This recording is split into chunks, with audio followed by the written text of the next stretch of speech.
الحمد لله وكفى وسلام على عباده الذين اصطفى أما بعد فأعوذ بالله من الشيطان الرجيم بسم الله الرحمن الرحيم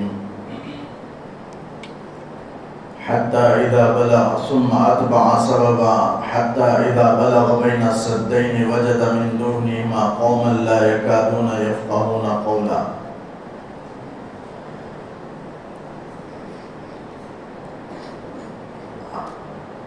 سورہ کہف کے 11ویں رکوع کی آیت ہے. ذوالقرنین بادشاہ کے سلسلے میں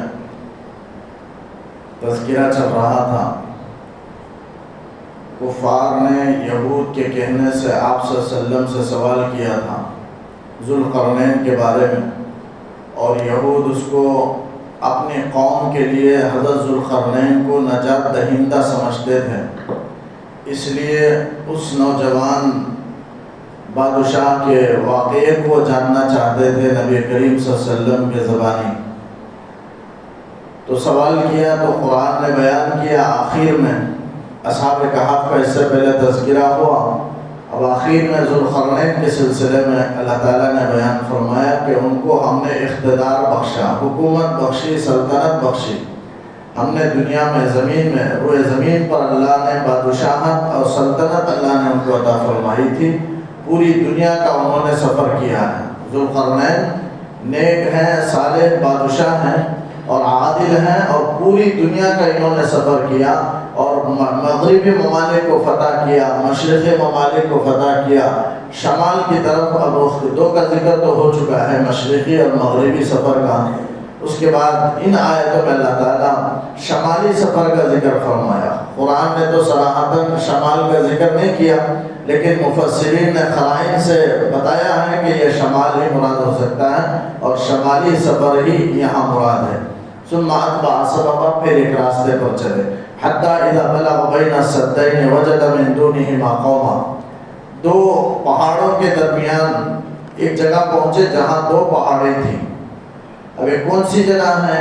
مفسرین نے لکھا ہے ترکی علاقے میں، ترکی کی طرف میں انتہا میں، آخر میں ترکی کے جو شہر ہیں تو اس کے بلاد میں سے جو انتہا پر جو شہریں ہیں وہاں کچھ قوم آباد تھی. وہاں پہنچے. حتی اذا بلغ بین السدین، دو پہاڑوں کے درمیان جب پہنچے، وجد من دونہما قوما، دو پہاڑوں سے پہلے ایک قوم کو پائے. لا یکادون، جیسے مغربی طرف میں ایک قوم کو پائے، مشرقی طرف میں ایک قوم کو پائے، اور اللہ تعالیٰ نے وہاں دین کی دعوت آپ کو دینے کا حکم فرمایا. تو حضرت ذوالقرنین سفر کر کے مغرب کی انتہا تک پہنچے اور دین کی دعوت دی. وہاں کے قوم رہنے والوں کو آپ نے دین کی دعوت دی. اور مشرقی علاقے کا آپ نے سفر فرمایا، دوسری مرتبہ دوسرا سفر، اور انتہا تک پہنچے. وہاں ایک قوم آباد تھی، وہاں بھی آپ نے اسی طرح دین کی دعوت پیش کیا، اور جو نہیں مانے آپ نے ان کو سزا دی، جو مان گئے ان کے ساتھ آپ نے حسن سلوک اور نرمی کا برتاؤ کیا. تو اس طرح دو سفر. تو اس سے کل میں نے بات بتائی تھی کہ دین کے پرچار کے لیے، دین کی اشاعت کے لیے، اس کی ترویج کے لیے، اعلاء کلمت اللہ کے لیے، حق کو پھیلانے کے لیے، حق کی بات دور دور تک پھیلانے کے لیے آدمی اللہ کے راستے میں دور دور تک چلے. یہ صالحین کا طریقہ ہے، اولیاء کا طریقہ ہے. جیسے نیک بادشاہ ذوالقرنین یہ اصلاح کے لیے دنیا کے کونے تک پہنچے ہیں، دعوت و تبلیغ کے لیے دنیا کے کونے تک آپ نے سفر کیا ہے. لہذا اس غرض سے آدمی سفر کریں، یہ انبیاء کا طریقہ ہے. تو یہ تیسرا سفر ہے جو وہاں ایک قوم کو پائے.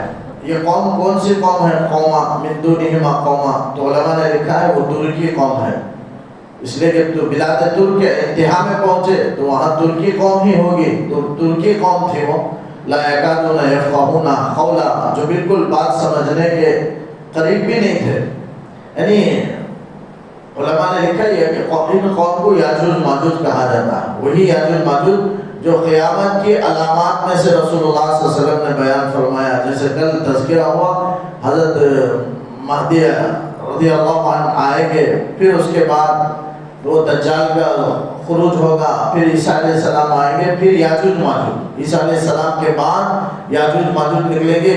پست قد کی قوم ہے یاجوج ماجوج، 1 بالش کے 1.5 بالش کے، زیادہ سے زیادہ 1 ہاتھ کے 1 ذراع ہوں گے، اور اس میں لمبی قد کے بھی رکھنے والے یاجوج ماجوج کے افراد موجود ہیں، اور ان کے 2 کان ہیں، اور 2 کان بڑے بڑے ہیں، وہ انسانوں ہی میں سے ہیں، حضرت آدم علیہ السلام کے علاوہ کے اولاد ہی میں سے، نوح علیہ السلام کی یافیس کی اولاد میں سے ہیں، نوح علیہ السلام کے بیٹے یافیس ہیں، ان کی اولاد میں سے یہ یاجوج ماجوج ہیں، لیکن پست قد کی قوم ہے، اور 2 کان اللہ تعالیٰ نے اس طرح عطا فرمائے کہ اتنے بڑے ہیں کہ 1 کان کو بچھا دیتے ہیں اور 1 کان کو اپنے اوپر اوڑھ لیتے ہیں۔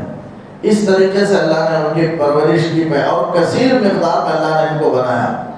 انسانوں میں سے 1 ہے تو وہ 10 کی مقدار میں زیادہ ہیں، 10 گنا زیادہ ہیں، ایک انسان کے مقابلے میں وہ 10 ہوں گے۔ اس طرح کثیر مقدار میں اللہ تعالیٰ نے ان کی پیدائش کی ہے، اور وہ پوری کی پوری قوم وہ بھی کافر قوم ہے۔ حدیث میں آتا ہے یاجوج ماجوج کی جو قوم ہے جہنم میں وہ کثرت سے ہوں گے۔ ایک حدیث ہے، حضرت ابو سعید خدری رضی اللہ عنہ غالباً راوی ہیں، قیامت کے علامات میں سے دجال کا ذکر ہوا۔ دجال کے سلسلے میں ابو سعید ہی کی ایک روایت بھی ہے کہ آپ صلی اللہ علیہ وسلم نے فرمایا کہ دجال مدینے میں نہیں پہنچ سکے گا، مدینے کے راستے پر آئے گا تو ایک نیک صالح آدمی درمیان میں آئے گا، اسے روکنے کی کوشش کرے گا دجال کو۔ اب دجال لوگوں سے کہے گا کہ دیکھو میں خدا ہوں، خدائی کا دعویٰ کرے گا، اور کہے گا کہ میں اس شخص کو مار کر کے میں زندہ کروں گا، تو پھر تم میرے خدا ہونے میں شک کرو گے؟ تو لوگ کہیں گے نہیں۔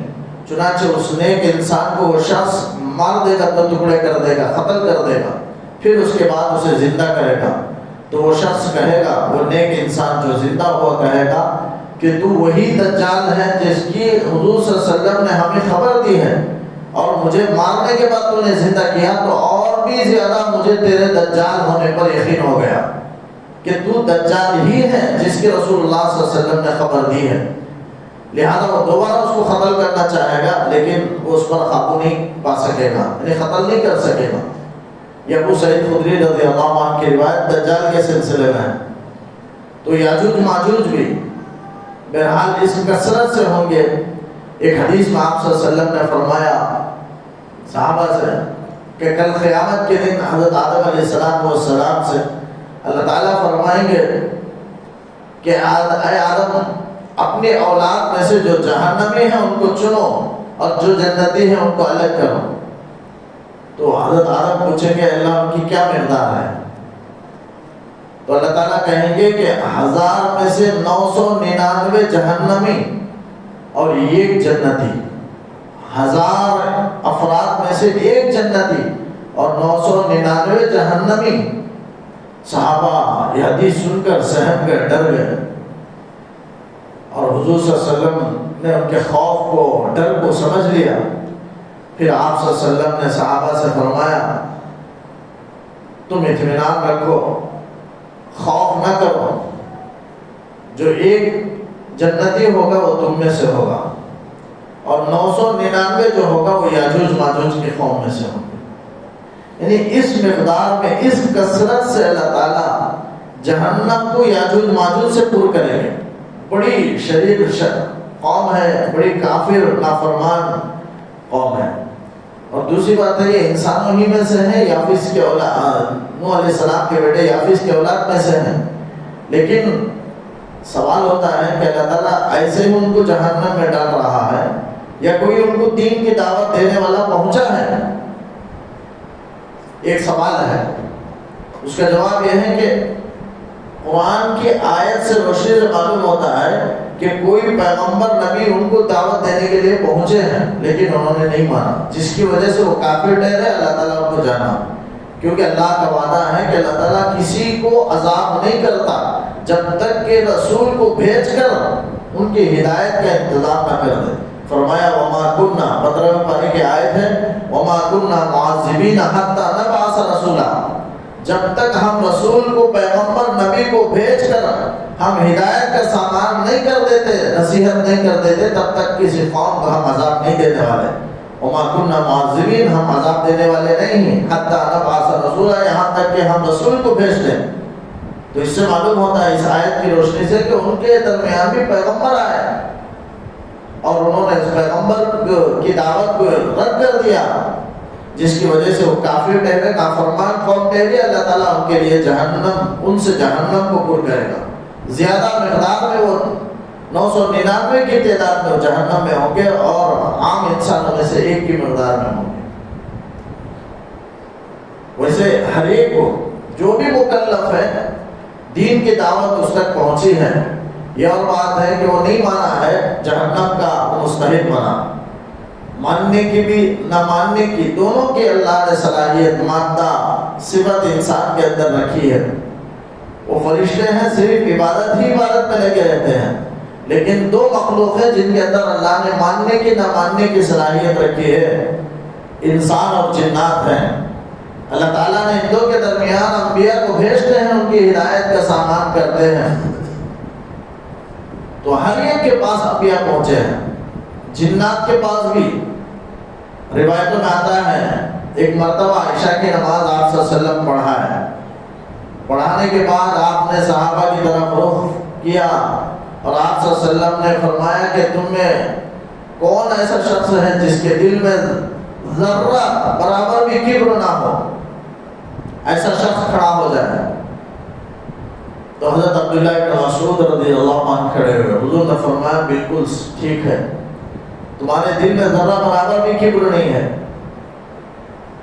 بڑے صحابی ہیں، جلیل القدر صحابی ہیں، تمام صحابہ میں سب سے زیادہ مسائل جاننے والے مفتی، بڑے مفتی حضرت عبداللہ بن مسعود رضی اللہ عنہ ہیں۔ کھڑے ہوئے حضور نے فرمایا ٹھیک ہے، آپ صلی اللہ علیہ وسلم ان کو لے کر مکے کے باہر گئے، آبادیوں سے جا کر ویران جگہ میں چلے گئے، بالکل ویران جنگل تھا، وہاں آپ صلی اللہ علیہ وسلم گئے، عبداللہ بن مسعود سے کہنے لگے عبداللہ مسعود تم یہی رہنا۔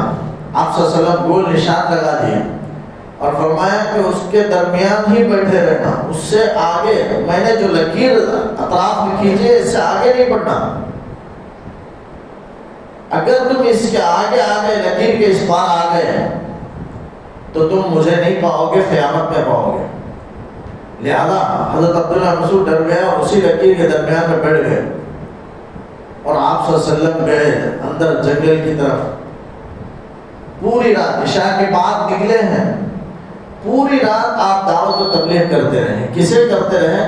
روایتوں میں آتا ہے جنات کو، اسی کو لیلۃ الجن کہا جاتا ہے۔ لیلۃ الجن کا واقعہ کہ جنات کو صبح صادق تک آپ قرآن کی آیتیں پڑھ کر جنات کو نصیحت کرتے رہے۔ بہت سے جنات نے آپ کے سورہ جن میں واقعہ ہے تفصیل کے ساتھ، بہت سے ایمان قبول کیے، بہت سے آپ سے بالکل حجت کرنے لگے۔ بہرحال آپ صلی اللہ علیہ وسلم نے دعوت و تبلیغ، اللہ نے ان کے لیے بھی انتظام فرمایا، ہدایت کا سامان کیا۔ آپ صلی اللہ علیہ وسلم بھی ان کی تبلیغ کے لیے پہنچے جنات کی، اور واپس آئے۔ صبح کا موقع تھا، صبح صادق ہو چکا تھا، فجر کی اذان کا وقت تھا، اذان ہو چکی تھی۔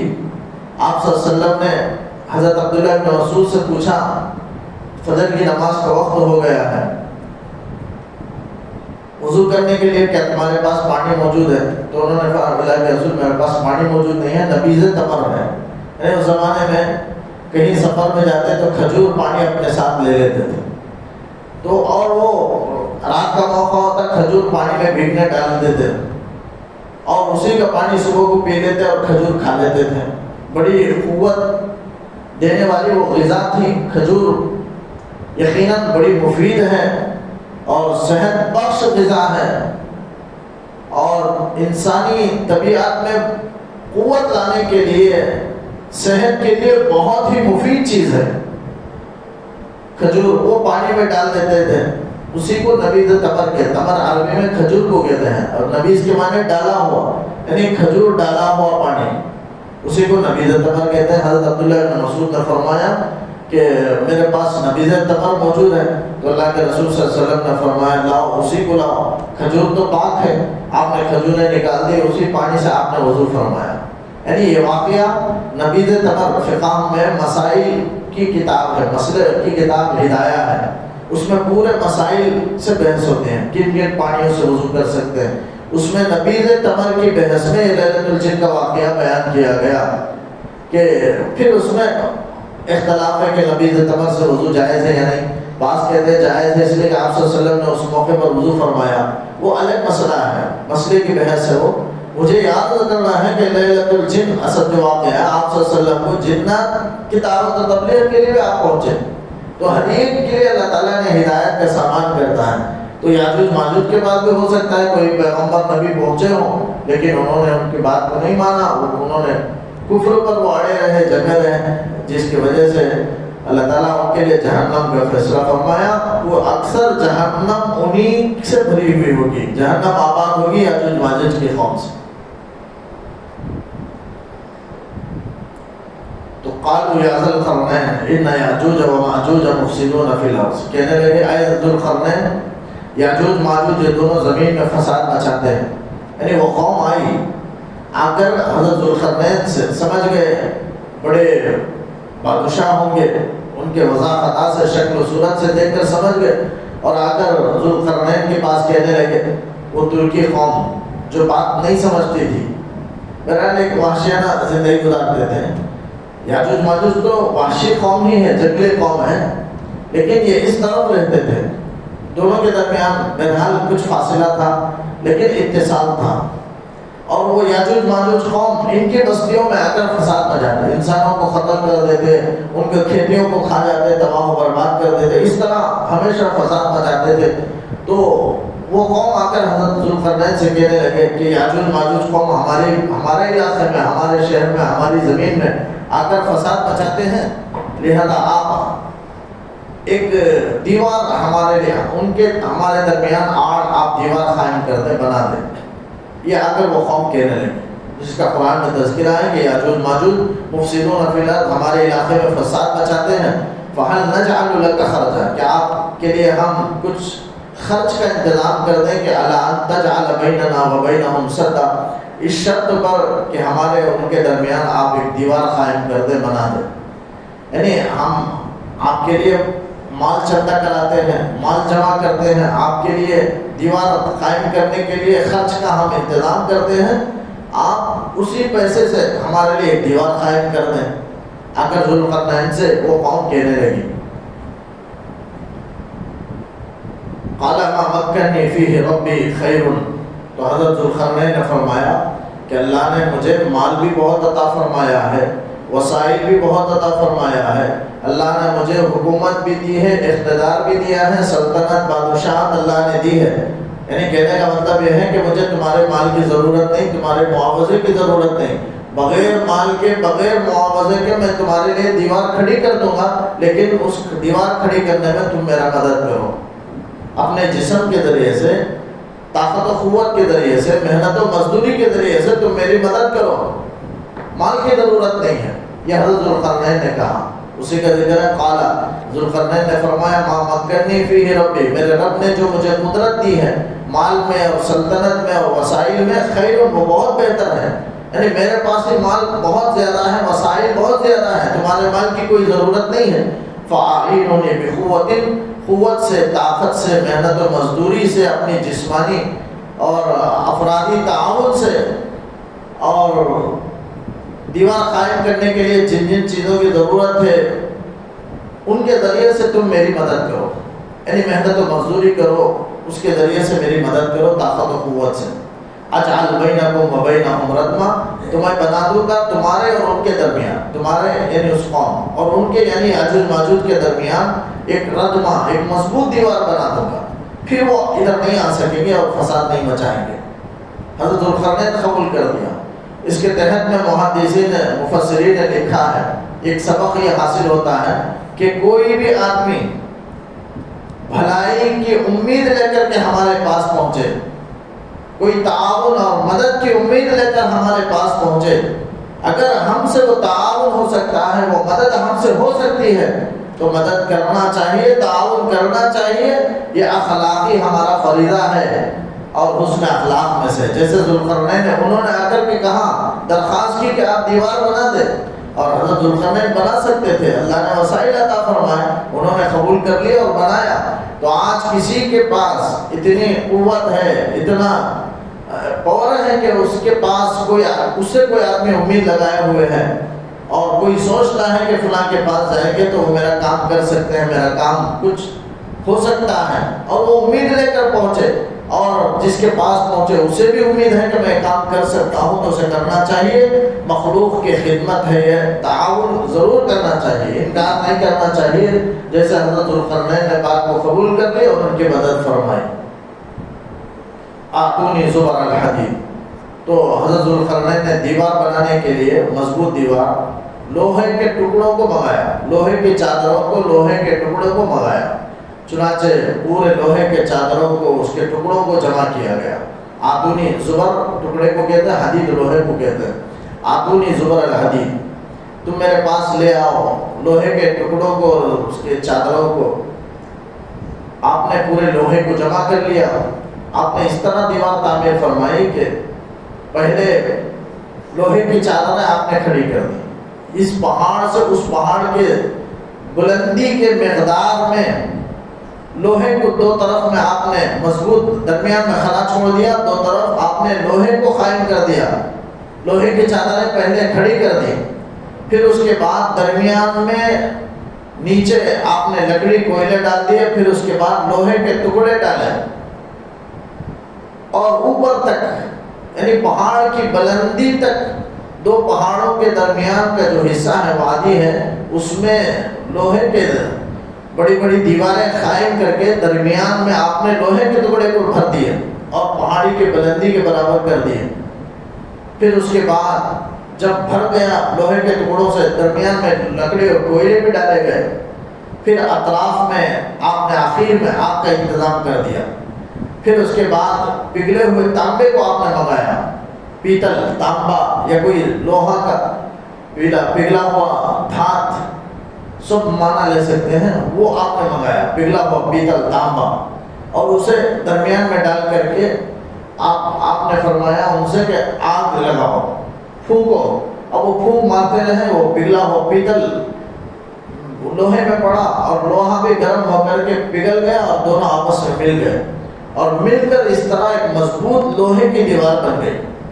یعنی پتھر جلی وغیرہ اس کی جگہ میں لوہے کے ٹکڑے، یہ کوئلے، یہ لکڑی کوئلے جلنے کے لیے ڈالے گئے، تو تانبا ڈالا گیا، جو مسالہ لگاتے ہیں دیوار میں مضبوط کرنے کے لیے، وہ مسالے کی جگہ میں یہ چیزیں تھیں، تانبا تھا، لوہے کے ٹکڑے تھے، ڈال کر کے ایک مضبوط دیوار انہوں نے قائم کر، سب آپس میں جڑ گئے، آگ میں اسے دھکایا گیا، اور دھکانے کے بعد، پھونکنے کے بعد پورے پگھل کر کے سب آپس میں جم گئے، جم کر ایک مضبوط دیوار قائم ہو گئی۔ اس طرح انہوں نے دیوار قائم کی۔ فرمایا حتی اذا ساوا بین الصدفین، دو پہاڑوں کے درمیان جب برابر کر دیے، پہاڑی کے سروں کے برابر میں برابر کر دیے، تو قال، آپ نے فرمایا انفخوا، پھونکو، تو پھونکا گیا، یہاں تک کہ جو لوہے کے ٹکڑے تھے اسے آگ کی شکل بنا دیا گیا، آگ کر دیا گیا، حتی اذا جعلہ نارا، یہاں تک کہ ان ٹکڑوں کو آگ بنا دیے۔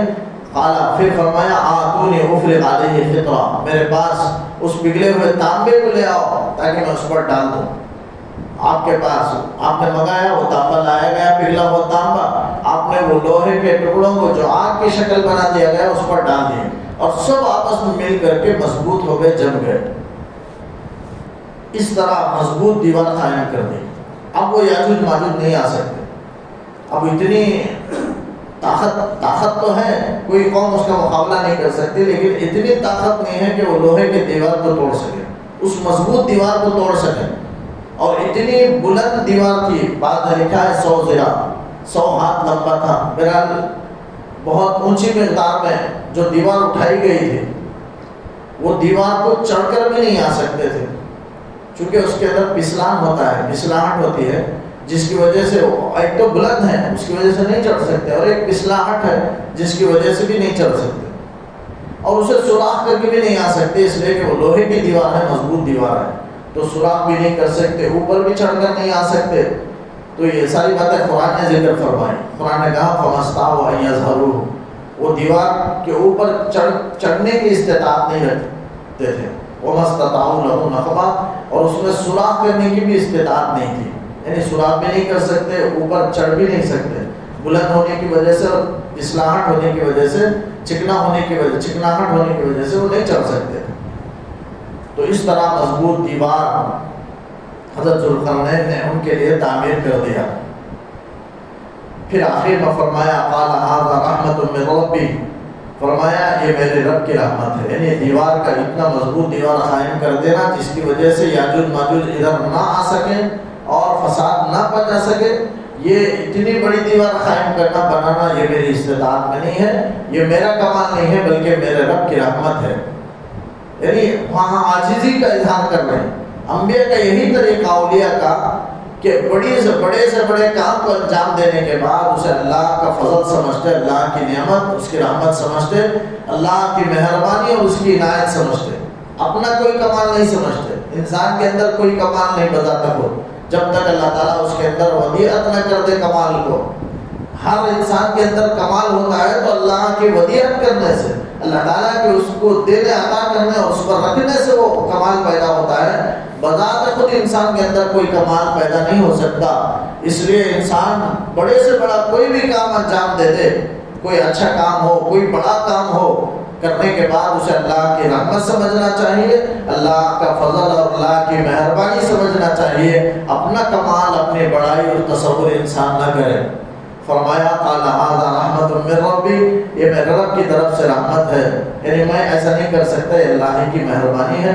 فَإِذَا جَاءَ وَعْدُ رَبِّي جَعَلَهُ دَكًّا، پھر حضرت ذوالقرنین نے فرمایا جب میرے رب کا وعدہ آ جائے گا تو تب یہ ریزہ ریزہ ہو جائے گا. یعنی یہ مضبوط دیوار تو ہے لیکن ہمارے لیے اور یاجوج ماجوج کے لیے مضبوط ہے، لیکن اللہ کے لیے کوئی مضبوط نہیں ہے. اللہ تعالیٰ چاہے تو اسے پاش کر سکتا ہے، ریزہ کر سکتا ہے، اور کرے گا جب وقت آئے گا، میرے رب کا وعدہ آئے گا. میرے رب کا وعدہ سے مراد یعنی جب اللہ تعالیٰ چاہے گا کہ یاجوج ماجوج نکلے، انسانوں کے درمیان آئیں، موج کی طرح آئیں گے، پھسلاہٹ پہ پھسلتے ہوئے، یعنی شریر قوم ہے، آپس میں گڈ مڈ ہو جائیں گے، مل جائیں گے غیر منظم طریقے پر، جیسے بھیڑ ہوتی ہے غیر منظم بھیڑ، اس یعنی ایک دوسرے سے آگے بڑھنے کی کوشش کرتے ہوئے ایک دوسرے سے مل جائیں گے موج کی طرح، اور دھکا دیتے ہوئے، ایک دوسرے کو دھکیلتے ہوئے، آگے بڑھنے کی کوشش کرتے ہوئے، بلندی سے نیچے کی طرف پھسلتے ہوئے آئیں گے. پوری دنیا اس طرح فساد مچائیں گے. جب ان کے نکلنے کا وقت آئے گا تو ایک نکلنے کا وقت ہے وہ اللہ تعالیٰ جانتا ہے. جب اللہ تعالیٰ ان کے نکلنے کا وقت، اللہ تعالیٰ کا ارادہ ہوگا وہ وقت لانے کا، تو اس موقع پر اللہ تعالیٰ اس دیوار کو، لوہے کی دیوار کو ریزہ کر دیں گے، زمین بوس کر دیں گے، ٹکڑے کر دیں گے، ریزہ پاش ہو جائے گا. پھر اس کے بعد وہ یاجوج ماجوج نکلیں گے. جب تک اللہ نہیں چاہے گا تب تک وہ آٹ رہے گا. فرمایا یہ حضرت ذوالقرنین نے فرمایا فَإِذَا جَاءَ وَعْدُ رَبِّي، جب میرا رب کا وعدہ آ جائے گا تو جَعَلَهُ دَكًّا، یہ مضبوط دیوار بھی ریزہ ہو جائے گا. وَكَانَ وَعْدُ رَبِّي حَقًّا، روایتوں میں آتا ہے یاجوج ماجوج جو حضرت ذوالقرنین نے دیوار تعمیر کر دی لوہے کی، اب اسے ادھر پار آنے کے لیے تڑپ رہے ہیں، اور روزانہ ایک روایت میں ہے کھود رہے ہیں، زمین اس کے نیچے کھود رہے ہیں، یا بعض روایت میں حضرت ابو ہریرہ کی روایت میں کھودنے کی روایت ہے، اور حضرت جو ایک دوسرے راوی ہیں ان کی روایت کے مطابق چاٹنا ہے، اور لوگوں کے درمیان چاٹنے کی روایت مشہور ہے کہ یاجوج ماجوج دیوار کو چاٹ رہے ہیں، لوہے کی دیوار کو، اور اتنا چاٹ رہے ہیں کہ وہ ہر دن اسی کام میں لگے رہتے ہیں، یہاں تک کہ جب تھک جاتے ہیں تو باریک شکل میں ہو جاتا ہے، یعنی اتنا باریک ہو جاتا ہے کہ ادھر طرف کی سورج کی کرنیں اور اس کی شعاعیں ادھر آ سکتی، اتنا باریک ہو جاتا، آ سکتی تھیں، کچھ سورج کی روشنی ادھر پڑتی تھی، اتنا باریک وہ چاٹ لیں گے. لیکن جب تھک جائیں گے تو ان میں کہے گا جو سردار ہوگا بس یہاں تک بس کرو، وقت ہو گیا ہے، کل آ کر کے اس کو ختم کر کے ہم ادھر پار کر لیں گے. لیکن جب کل پہنچیں گے تو دیکھیں گے کہ وہ دیوار کل جس مقدار میں موٹی تھی اس سے زیادہ موٹی اور مضبوط ہو گئی ہوگی. پھر چاٹنا شروع کریں گے. اسی طرح ہر دن یہی ہوتا رہے گا کہ دیوار پتلی ہوگی، پھر دوسرے دن اسی حیت پر آ جائے گی، موٹی ہوگی، پھر چاٹتے رہیں گے، باریک ہوگی. لیکن ایک وقت آئے گا جب اللہ تعالیٰ چاہیں گے، جیسے عیسیٰ علیہ السلام آ جائیں گے، اس کے بعد یاجوج ماجوج کے نکلنے کا وقت آئے گا قیامت کی علامتوں میں سے. اس موقع پر وہ چاٹیں گے اور ان میں کہے گا کہ آج بس کرو، کل انشاءاللہ ہم اس کو پورا کر لیں گے. یعنی بلا اختیار. بعد میں لکھا ہے ان میں سے بعض لوگ اللہ پر، اس کی مشیت پر یقین رکھتے ہیں، مومن ہیں یاجوج ماجوج میں سے. بعض نے کہا نہیں، بلکہ پورے کافر ہیں، لیکن بلا اختیار ان کے منہ سے انشاءاللہ نکل جائے گا. اور اس اختیار نکل، اس کی برکت سے کل آئیں گے تو اسی پتلے حالت میں پائیں گے، اور بقیہ وہ پتلے کو چاٹ کر کے ختم کر دیں گے، اور ادھر وہ دیوار گر جائے گی، پھر اس کے بعد وہ ادھر نکل آئیں گے. لیکن یہ انشاءاللہ کہنے کی برکت سے وہ دیوار اسی طرح باقی رہے گی، اور اللہ تعالیٰ اس کی برکت سے ان کو اپنے کام میں، اپنے مقصد میں کامیاب کر دیں گے. تو جو کوئی بھی ہر اپنے کام میں آئندہ کسی کام کرنے کا ارادہ ہو، جیسے سورہ کہف کے آغاز میں بھی بیان کیا گیا وَلَا تَقُولَنَّ لِشَيْءٍ إِنِّي فَاعِلٌ ذَلِكَ غَدًا، آئندہ کے لیے کسی کام کے آدمی کو کرنے کا ارادہ ہو تو انشاءاللہ کہہ لینا چاہیے اس کام کے ساتھ. یعنی اللہ کی مشیت کو ملا لینا ہے تو اس کام کے اندر اللہ کی مدد شامل حال ہوتی ہے اور وہ کام پورا ہو کر رہتا ہے. اگر اس موقع پر آدمی بھول جائے تو بعد میں جب یاد آ جائے اسی موقع پر کہہ لے تو بھی بر وقت کہنے کے برابر ثواب اور اس کی فضیلت اور اس کا فائدہ حاصل ہوگا. لہذا جب بھی یاد آئے آدمی انشاءاللہ کہہ لے. تو آئندہ کسی کام کے کرنے کا ارادہ ہو انشاءاللہ اس کے ساتھ ملائے. جیسے انہوں نے ملایا یاجوج ماجوج قوم ہے، لیکن انشاءاللہ کی برکت ہے کہ وہ کل قیامت دوسرے دن آئیں گے تو اسی باریک حیت پر پائیں گے اور اسے بقیہ حصے کو چاٹ کر کے یا کھود کر کے نکل آئیں گے. اسی کی طرف اشارہ ہے کہ میرا رب کا وعدہ آ جائے گا، اللہ اسے چور کر دے گا. وَكَانَ وَعْدُ رَبِّي حَقًّا، میرے رب کا وعدہ حق ہے، حق ہے، سچ ہے. یہاں میرے رب کا وعدہ سے مراد قیامت کا وعدہ. اللہ نے جو وعدہ کیا ہے کہ قیامت آ کر رہے گی، تو حضرت ذوالقرنین نے نصیحت فرمائی ان کو اور کہا کہ میرے رب کا وعدہ حق ہے کہ قیامت آ کر رہے گی، لا محالہ آ کر رہے گی. قیامت کیوں اللہ تعالیٰ قائم کریں گے؟ نیکوں کو اچھا بدلہ دینے کے لیے اور بروں کو سزا دینے کے لیے. اگر قیامت قائم نہیں کریں گے تو پھر انسانوں میں کوئی انصاف عدل نہیں رہے گا. برائی کرنے والے برائی کرتے رہیں اور مزے عائش کرتے رہیں، اور نیکی کرنے والے وہ احکامات کے پابند رہیں. دونوں برابر نہیں ہو سکتے. اچھوں کو بدلہ ملنا ہے اور بروں کو سزا ملنا ہے، اسی لیے اللہ تعالیٰ قیامت قائم کریں گے. تو یہ قیامت آ کر رہے گی اور اللہ تعالیٰ قیامت کو اسی لیے قائم کریں گے تاکہ اچھے بندوں کو اچھا بدلہ دیں اور بروں کو اس کی سزا دیں. یہ قیامت کے قائم کرنے کا مقصد ہی یہی ہے کہ اچھا بدلہ دیں. جب قیامت کا تذکرہ آیا ذوالقرنین نے کہا میرے رب کا وعدہ ہے قیامت آ کر حق ہے اور آ کر رہے گی قیامت. تو اس لیے اللہ تعالیٰ نے اس کے بعد قیامت کے چند احوال کو 2-3 آیتوں میں اللہ نے بیان کیا. فرمایا وَتَرَكْنَا بَعْضَهُمْ يَوْمَئِذٍ يَمُوجُ فِي بَعْضٍ وَنُفِخَ فِي الصُّورِ فَجَمَعْنَاهُمْ جَمْعًا.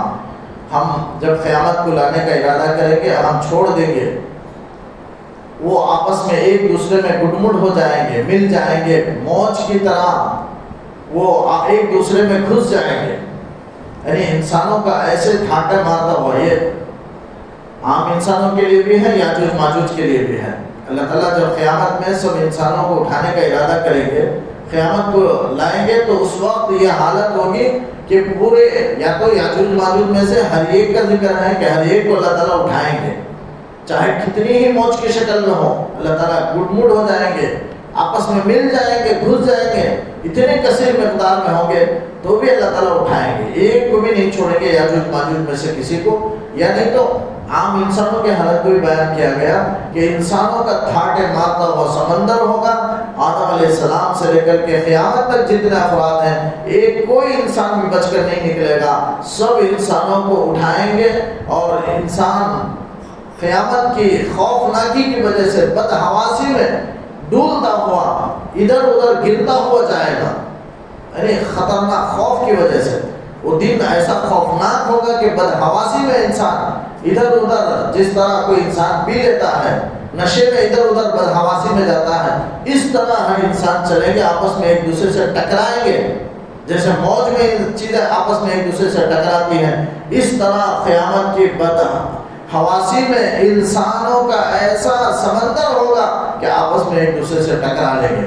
یہ قیامت کے احوال کا اللہ نے ذکر فرمایا اور فرمایا وَنُفِخَ فِي الصُّورِ، اور سور میں پھونک دیا جائے گا۔ حضرت اسرافیل علیہ السلام سور پھونکیں گے، سب مر جائیں گے، پھر دوسرا سور پھونکیں گے، سب زندہ ہوں گے، قبروں سے پورے اٹھیں گے، اور سب کیسے قیامت کیسے قائم ہوگی؟ پہلے سور پھونکا جائے گا، سب لوگ جس وقت سور پھونکا جائے گا خطرناک آواز ہوگی، اس آواز سے سب کی موت ہو جائے گی، لیکن اس وقت مومن نہیں ہوں گے۔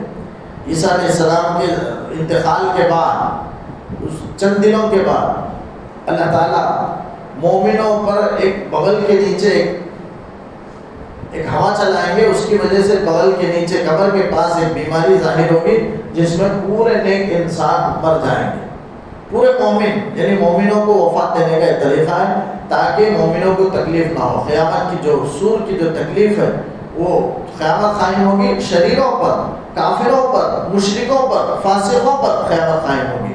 اس سے پہلے اللہ تعالیٰ مومنوں کو موت دے دیں گے، سب انسان مر جائیں گے، پھر اس کے بعد زمین میں کفر ہی کفر رہے گا، کوئی اللہ اللہ کہنے والا نہیں رہے گا، جیسے حدیث میں آتا ہے لا تقوم الساعة حتى يقال في الارض اللہ اللہ، جب تک اس وقت تک قیامت قائم نہیں ہوگی جب تک کہ زمین میں ایک بھی اللہ اللہ کہنے والا رہے گا۔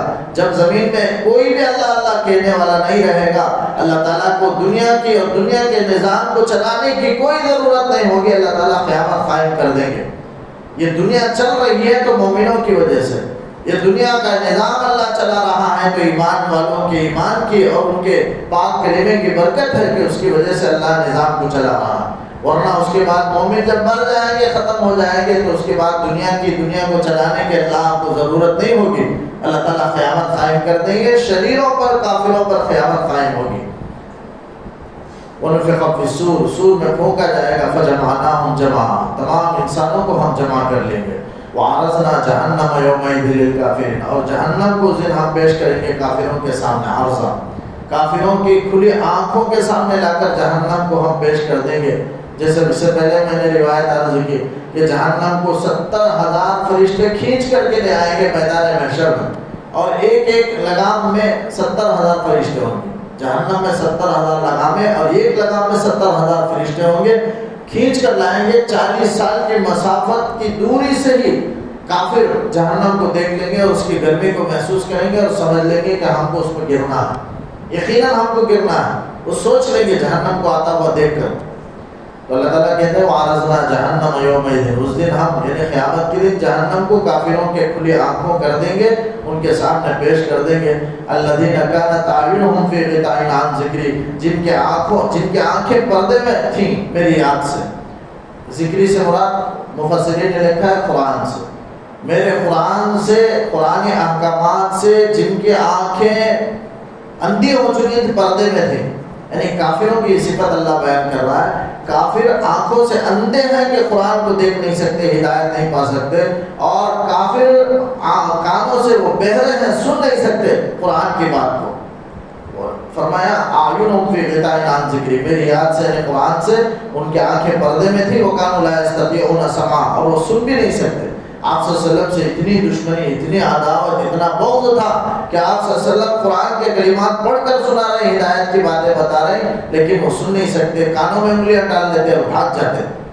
تو یہ کافروں کی صفت ہے کہ قرآن کی طرف نہیں دیکھنا، قرآن کو سے غافل ہو جانا، قرآن کو چھوڑ دینا، قرآن سے ہدایت حاصل نہیں کرنا، قرآن کی بات ہو تو وہاں نہ سننا اور وہاں سے چلے جانا۔ ہاں اگر کوئی، یہ کافروں کے اللہ نے صفت بیان فرمائی، مومنوں کو مومن کی صفت اپنانا چاہیے، کافروں کی صفت سے بچنا چاہیے۔ جہاں بھی تفسیر کا موقع ہو اٹھ کر چلے جائیں، قرآن سننے سے بیزارگی محسوس ہو تو سمجھے کافروں کی صفت ہے، اس کو اپنے سے دور کرنا بہت ضروری ہے۔ ہاں اگر کوئی قرآن کی تفسیر ہوتی ہے عام دنوں میں، جیسے ہفتے کے دن مغرب کے بعد، یہاں قرآن مجید ہر ہفتہ، گزشتہ سال پورا سال ہوا، انشاءاللہ ہوگا، تو ہفتے کے دن بعد نماز مغرب قرآن کی تفسیر ہوتی ہے. کتنے افراد ہوتے ہیں؟ بہرحال بہت عجیب معلوم ہوتا ہے، خوف محسوس ہوتا ہے. بہرحال قرآن کی بات ہے تو سننا چاہیے. مومنوں کی صفت ہے. کافر کی یہ صفت ہے کہ وہ قرآن نہیں سنتے، چلے جاتے ہیں. تو مومن کی صفت کو اپنانا چاہیے. ہاں کوئی جاتے ہیں ضروری کام کی وجہ سے جاتے ہیں، کوئی ایسا کام ہے کہ وہ اگر سن لے تو وہ کام نہیں ہو سکتا. ہاں فوراً جائے تو وہ کام ہو سکتا ہے. ایسے کاموں کے لیے آدمی چلا جائے تو یہ مجبوری ہے، یہ کافرین کی صفت نہیں ہے. کوئی مشغولی کی وجہ سے، مجبوری کی وجہ سے، کام کی وجہ سے آدمی جاتا ہے، الگ بات ہے. لیکن ہمیشہ یہ معمول بنانا کہ کام موجود نہیں، گھر میں پڑے رہیں گے، دوستوں کے پاس گفتگو میں گپ شپ میں رہیں گے، لیکن قرآن کی جہاں بات ہو وہاں قرآن سننا گوارا ہمارے لیے نہیں. قرآن سننا ہمارے لیے مشکل ہوتا ہے. قرآن سے کوئی محبت نہیں ہے، قرآن سے بالکل غافل. کبھی رمضان میں قرآن ہم نے تلاوت کی یا نہیں؟ سوچے یہ قرآن ہم نے ختم کیا. قرآن کا حق ہے 2 مرتبہ قرآن مجید سال میں ختم کرنا، اور پوری زندگی کے رمضان کے علاوہ ہم قرآن پڑھتے ہیں. کبھی پڑھنے کی فرصت ہوتی ہے، کبھی ہم نے ترجمہ پڑھا، کبھی ہدایت حاصل کرنے کی ہم نے کوشش کی، کبھی قرآنی واقعات جو انٹرسٹنگ واقعات ہیں، کتنے اچھے واقعات ہیں. آدمی واقعہ پڑھنا چاہتا ہے، سننا چاہتا ہے، لیکن ایسے سچے واقعات جو قرآن نے بیان کیے، کبھی انسان کے دل میں فکر ہوئی کہ اسے سنیں، اسے پڑھیں، ہدایت حاصل کریں. یہ سب قرآن سے غفلت ہے. جیسے کافرین کے اللہ نے صفت بیان فرمائی کہ وہ قرآن سے غافل ہیں، ایسا نہیں ہونا چاہیے. قرآن کی تلاوت کریں، قرآن کو سمجھیں، قرآن پر عمل کرنے کی کوشش کریں، قرآن سے ہدایت حاصل کریں، قرآنی واقعات کو جانیں اور قرآنی علم کو حاصل کریں. بہرحال بہت سارے حقوق ہیں، یہ اپنے اندر صفات پیدا فرمائیں. اللہ تعالیٰ سے دعا ہے کہ بہترین ایمانی صفات اپنے اندر پیدا فرمائیں. ہر طرح کے اللہ تعالیٰ مومنوں کے لیے، بندوں کے لیے جو چیزیں مضر ہیں ان سے پوری طرح حفاظت فرمائیں، یقین کامل نصیب فرمائیں. اللہم صلی علی. انشاءاللہ کل ایک رکوع باقی ہے، وہ کل تفسیر آخری ہوگی ظہر کے بعد، پھر اس انشاءاللہ دعا ہوگی. پھر رمضان کے بعد ہر ہفتہ بعد نماز مغرب انشاءاللہ قرآن مجید کی تفسیر ہوگی.